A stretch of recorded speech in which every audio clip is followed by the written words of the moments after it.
You are eating nothing but meat, tracking every macro, doing everything the carnivore gurus tell you to do, and the scale hasn't moved in weeks. I see people making these same 5 mistakes over and over, completely sabotaging their fat loss without even realizing it. Look, I've been watching people struggle with carnivore for months. Whether it's YouTube, Reddit, or Instagram, same story every single time. They are convinced they are doing everything perfectly. Ribeye steaks, ground beef, eggs, salt, the whole package. But their jeans still feel tight, and progress photos look identical week after week. These aren't the obvious mistakes like sneaking veggies or drinking beer. These are the sneaky ones that fly under the radar while you are convinced you are following the rules. And if you are stuck wondering why your carnivore results look nothing like those transformation photos flooding your social media, you are probably making at least one of them. The first one is what I like to call the fat bomb overload. Let me paint you a picture. You wake up, cook 2 eggs in a tablespoon of ghee, add a pat of butter on top, and wash it down with coffee mixed with heavy cream and more butter. Lunch, ground beef cooked in tallow with a side of cheese. Dinner, ribeye with bone marrow and a butter sauce. You are hitting every carnivore food group, but you are also eating about 2000 calories worth of pure fat. Just because something is carnivore doesn't mean it can't make you fat. Your body is incredibly smart. When you flood it with dietary fat, it says, "Great, I don't need to touch any of the stored fat because I've got plenty coming in." It's basically like trying to empty a swimming pool while someone's standing there with a fire hose. I see this mistake constantly in carnivore groups. People adding fat to everything because they read that carnivore was high fat. But the meat that they are eating already has plenty of fat. That extra butter on the steak, those are not bonus points for doing carnivore better. That's just the extra calories the body doesn't need to burn any stored fat. The fix is very simple, but not easy. What you should do is let the natural fat in your meat do the heavy lifting first. If you are eating an 80-20 ground beef patty, you don't need to cook it in 3 tablespoons of tallow. Start with the meat as it comes, and only add extra fat if you're genuinely still hungry after your meal. Speaking of eating patterns, this leads perfectly into the second mistake that's probably even more common than the first one. And that's the notorious carnivore snacking trap. This one is a bit tricky, because it doesn't feel like a mistake when you're doing it. You had your proper carnivore lunch at noon, steak and eggs, perfectly planned. But by 3 p.m. you're grabbing some cheese from the fridge, nothing major, just a few slices. Then at 5 p.m. maybe some beef jerky while you're cooking dinner. After dinner, a couple hard-boiled eggs while watching TV. Each snack is carnivore approved. Each snack is small, but every time you eat, even carnivore foods, your insulin goes up. And when insulin is up, fat burning is off. It's like trying to withdraw money from an ATM while someone else is making deposits. The machine is currently busy. I used to think this was ridiculous. How could eating a piece of cheese stop fat loss? But then I watched people try an experiment. Same foods, but only during 2 meals, 6 hours apart. No snacks, no just a bite of anything. The difference was dramatic. Their bodies finally had time to actually use stored fat instead of constantly processing incoming food. The solution isn't to eat less food, it's to eat the same amount of food in fewer eating windows. If you are eating 2000 calories spread across 5 small carnivore meals and snacks, try eating those same 2000 calories in 2 bigger meals instead. Your total intake stays the same, but your fat burning windows get much longer. Now, when people do consolidate their meals like this, they often make another mistake with one specific type of carnivore food. You might have guessed it already. It's the dairy denial problem. Let's talk about the elephant in the room that's shaped like a cheese wheel. Dairy is carnivore. It comes from animals, it's on every carnivore food list, but it's also the reason a lot of people plateau hard and can't figure out why. What makes dairy different from muscle meat is that it's designed to make baby cows grow really fast, and it does that partly through insulin. Even though dairy is low in carbs, it can spike insulin almost as much as some carb-heavy foods. That's not necessarily bad if you're trying to build muscle, but if your main goal is fat loss, it can be a real problem. I've done it myself, going through about a pound of cheese per week, plus heavy cream in my coffee, plus the occasional bowl of Greek yogurt, all carnivore-approved foods. But they were basically giving me an insulin shot several times a day without me even realizing it. Your body gets mixed signals. Burn fat, but also store nutrition because insulin is high. The wake-up call usually comes when you start tracking your daily food intake and realize that about 30% of your calories are coming from dairy.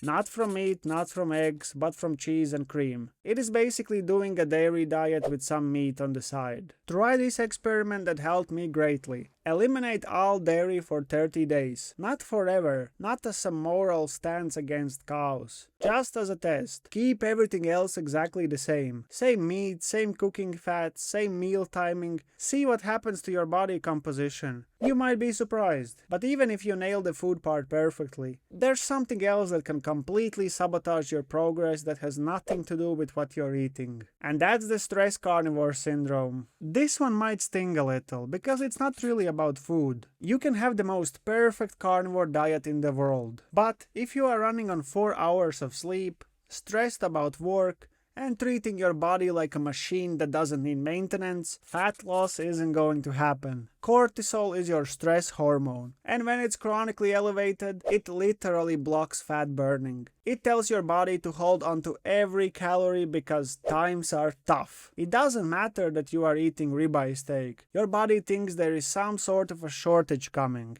So it's going to store energy instead of burning it. This shows up all the time with people who start carnivore during the most stressful periods of their lives. New job, relationship problems, financial stress, sick family members. They think a perfect diet will override everything else. But biology doesn't work that way. Your body doesn't know the difference between running from a predator and running late to a meeting. Stress is stress. The hardest part about this mistake is that you can't just eat your way out of it. You have to actually address the root causes. Better sleep, stress management, maybe even talking to someone about what's actually causing the anxiety. The carnivore diet can support your health, but it can't replace a proper stress management. If you are doing everything right with food, but living on energy drinks and 3 hours of sleep per night, your fat loss is going to stall no matter how perfect your ribeye game is. And this stress often leads people to make the final mistake that basically guarantees they will never see the results that they are looking for. Let's call it the impatience protocol hop. This is how this one usually goes. Week 1. Strict carnivore. Just beef and salt. Week 2. Results slow down. So you add fasting. Week 3. Still not dropping weight fast enough, so you try carnivore plus 1 meal a day. Week 4. Someone online says eggs are inflammatory, so you go beef only. Week 5. Beef only isn't working, so you add back eggs but remove salt. Week 6. You are frustrated and considering adding veggies back. Does that sound familiar? This is protocol hopping, and it's the reason a lot of people never actually adapt to any approach. Carnivore or not, every time you make a major change, you reset your adaptation clock. Your body never gets the chance to fully adjust to any one way of eating because you keep changing the rules. Real adaptation takes time. Actually takes time. Not days, not even just weeks. We are talking about 60 to 90 days for most people to fully adapt to carnivore. But most people don't give any protocol longer than 2 weeks before they decide it's not working and move on to the next thing. I have watched this happen for months. People doing a different version of carnivore every week based on whatever they read on Reddit or saw in a YouTube video. Their body is constantly trying to figure out what they want it to do, and they are constantly disappointed that it's not reading their mind and dropping fat immediately. The solution is boring but effective. Pick one approach and stick with it for at least 60 days. Not 60 days unless you have a bad week, not 60 days unless you plateau, just 60 days. Period. Let your body actually adapt to what you're asking it to do, instead of constantly moving the goalposts. After watching people make all of these mistakes repeatedly, I have realized they all come from the same root issue. Everyone wants carnivore to be magic. They want it to override basic biology and give them results regardless of how they implement it. But carnivore isn't magic. Although after a while it might feel like it is. It's just a really effective tool when used correctly. The reason these mistakes are so common is that they feel like optimization when you're making them. Adding extra fat feels like you're doing carnivore better. Snacking on carnivore foods feels better than snacking on junk food. Including dairy feels like you're getting more nutrition. Starting carnivore during a stressful time feels like you're finally taking control. Switching protocols feels like problem solving. But effectiveness and optimization aren't always the same thing. Sometimes doing carnivore better means doing less, not more. Sometimes it means being consistent with a basic approach instead of constantly tweaking a perfect one. If you are making any of these mistakes, pick the one that sounds most like you and fix just that one thing. For the next 30 days, don't try to overhaul everything at once. Don't add fasting while removing dairy, while reducing stress, while changing your sleep schedule. Just fix one thing and see what happens. And let me know in the comments which one are you picking. Most people who get stuck on carnivore aren't stuck because they need more information. They are stuck because they are not consistently applying the information they already have. The answer isn't usually more complexity. It's usually more consistency with the basics. This is actually my first time of doing something different from recipes on this channel. Please let me know in the comments if you want to see more content like this. And with that being said, thank you for watching, make sure you subscribe, and I'll meet you here next time on Meat Carnivore.